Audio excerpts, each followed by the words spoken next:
Good morning, students. Today we are going to study the chapter Introduction to Plant Morphology Part 3, that is, Importance of Plant Morphology in Classification and in Phylogeny. So first we see the importance of classification, importance of morphology in classification. See here, Linnaeus 1707 to 1778, known as the father of taxonomy or father of modern botany, proposed as artificial sexual system of classification based on morphological characters of plants. The best natural system of classification of plants proposed by Bentham and Hooker in 1800 to 1884 is also based on comparative morphology, which is very important to decide the forms and relationship existing among them. Natural system of classification of plants is most practical and highly useful in nature for classification of plants. Engler and Prandtl in 1844 to 1930 system of classification has also given due to importance to morphology along with anatomy and embryology.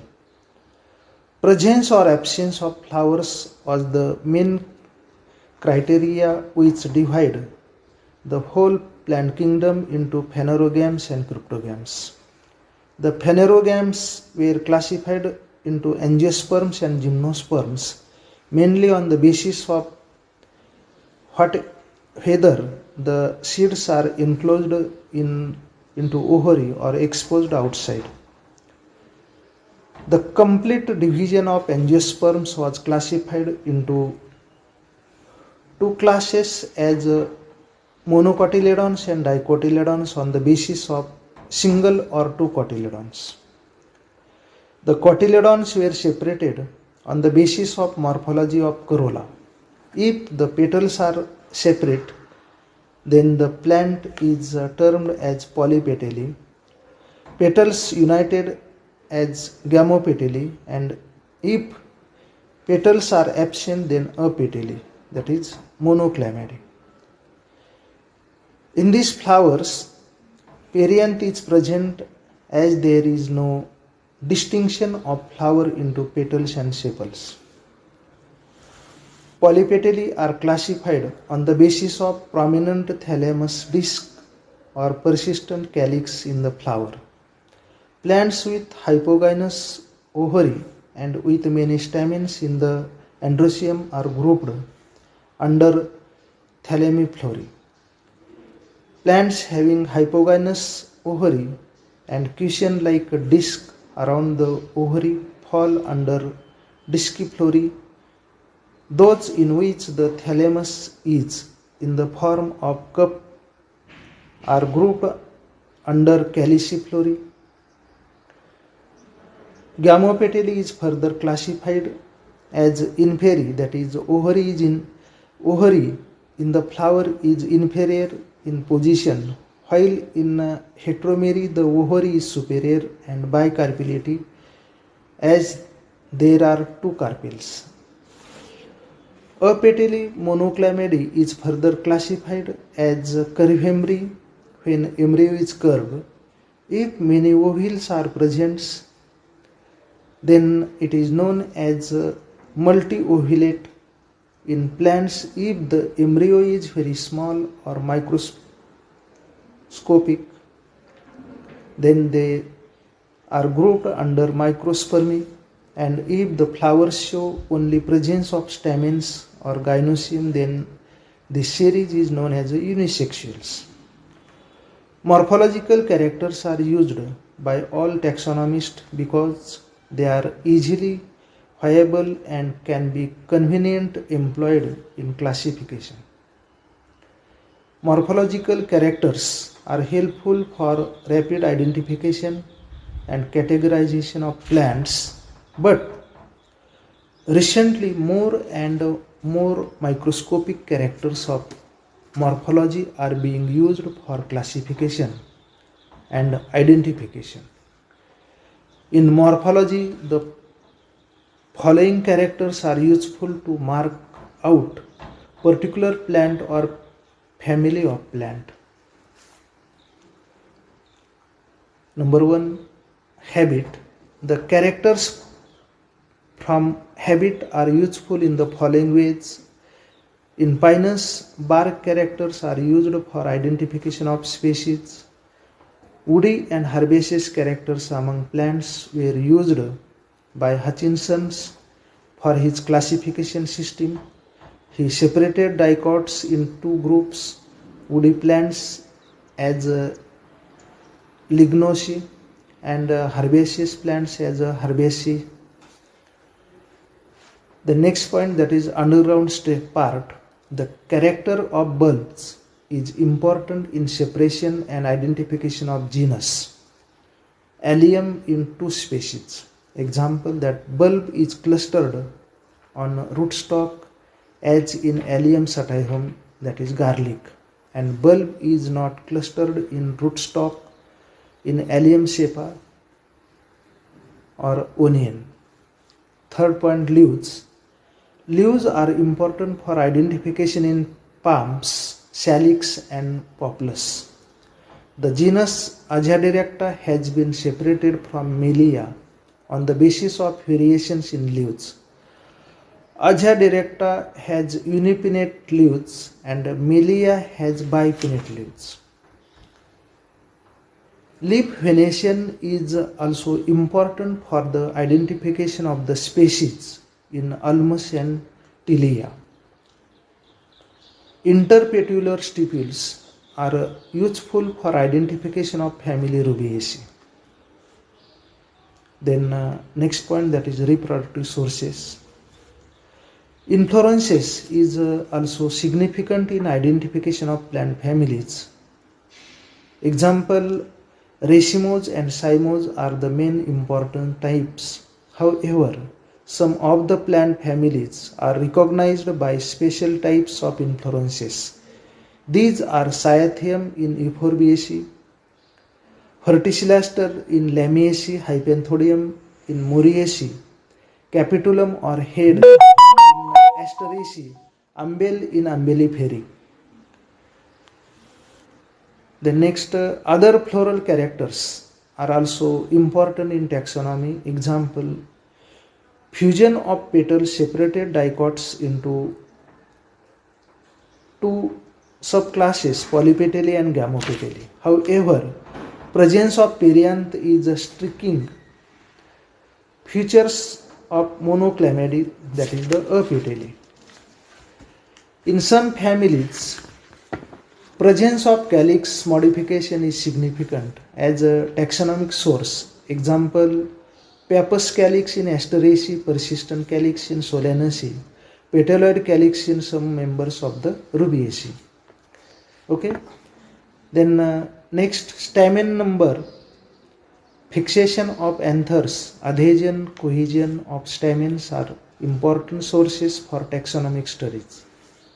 Example, epipetalous stamens in Gamopetalae, presence of gynostagium and staminal corona in Asclepiadaceae. Then next, types of placentation is also an important source for the separation of certain categories and a group of plants. Okay. Then next, flowers. Floral characters are all more important characters than other morphological characters. These includes calyx of Lamiaceae, corolla of Fabaceae or Papilionaceae, diadelphous stamens of Fabaceae, carpels in Caryophyllaceae. A gynobasic style is characteristics of Lamiaceae. The gynostagium is characteristics of family Asclepiadaceae. Family Euphorbiaceae is characterized by Cyathium inflorescences, where female flower is covered by a cluster of male flower. One stamen represents one male flower. Okay. Then next, that is fruits. Fruit characters are also widely used in identification. Number 1, Singh et al. In 1972 used fruit morphology in classification of Indian genera of family Asteraceae. In Asteraceae, fruit is a Shipsella type, example sunflower. The presence or absence of pappus, whether the pappus is represented by hairs, scales or bristles, the presence or absence of beak, its length, number of ribs on Shipsella are also important characters. The next, hairy outgrowth on the testa, their length and color provides useful characters in differentiation of genera and species of family Malvaceae, Convolvulaceae, Asclepiadaceae and Acanthaceae. Next, 2 genera from family Liliaceae, Chlorophytum and Anthericum are differentiated on the basis of the number and shape of seeds. So this is the all important characters in identification, in classification. Therefore, importance of morphology is very, very important in classification. Then last remaining point in the chapter is importance of morphology in phylogeny. So see here, we know that an evolutionary sequence, origin and interrelationship between different plant groups interpreted on the basis of phylogenetic relationship in them. The similarities as well as dissimilarities in morphological features of higher plants like angiosperms and gymnosperms, as well as lower plants like thallophytes, bryophytes and pteridophytes groups had played an important role in tracing the origin of subgroups, classes, orders and families of the above groups of plants. The similarities in morphological features clearly indicate the common ancestral stock from which the subgroups have evolved. In algae, fungi and bryophytes, the morphology of gametophytes, that is the haploid plant, and sporophytes, the size and shape of gametes, gametangia, nature of flagella, size, shape of spores, etc., play a important role in their phylogeny as well as mono or polyphytic origin of the plant groups. Then in pteridophytes, the morphology of gametophytes, Anthridium, Archegonium and sporophyte, including its sporophylls, sori, strobilus or cone, etc., play a crucial role in tracing the phylogenetic relationship among different orders and families of pteridophytes. Then the spermatophytes, that is gymnosperms and angiosperms, one can easily trace out the different evolutionary lines emerging from a common ancestral stock on the basis of morphological similarities. In gymnosperms, the morphology of male and female cone, size and shape of pollen grains, morphology of oviviparous scales, nature of leaves, size, shape, venation pattern, morphology of stem, etc., have paramount importance in illustrating the phylogeny. The morphological similarities in most vegetative and reproductive characters of nettles and angiosperms have helped to conclude that angiosperms have evolved from Nettalian group, which is also known as proangiosperms. Thus, the similarities in morphological characters have helped to know the phylogeny and origin of angiosperms. Then the most evolved plant group in plant kingdom, that is angiosperm, today dominates the vegetation on earth, is classified on the basis of morphology of root, stem, leaf, and on the basis of morphology of reproductive parts, that is flowers, sepals, petals, stamens, carpels, pollen grains, fruit, seeds, etc. The phylogenetic relationship among different families of monocot and dicot is explained on the basis of their morphological similarities. In short, morphology has played major role in explaining the phylogenetic relationship of cryptogams and phanerogams. Then we must see last point, importance of morphology in plant breeding. Plant breeding and hybridization is of great importance in crop improvement. Thousands of high yielding and disease resistant hybrid varieties in cereals, millets, pulses, oilseed plants, fiber plants, horticulture, floriculture, fruit and vegetables are the gift of technology of plant breeding. In fact, this branch is the basis of green revolution in India. The selection of male and female parents in breeding is the first and foremost step, which is based on their importance morphological features. The object of breeding is fixed as per the need, especially to eliminate the drawbacks or demerits in male and female parent by crossing it with superior parent having desirable traits.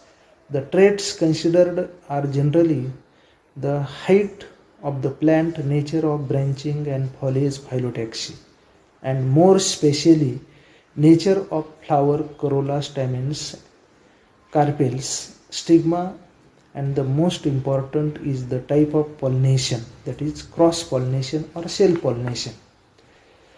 The ultimate aim of breeding is improvement in yield and its quality.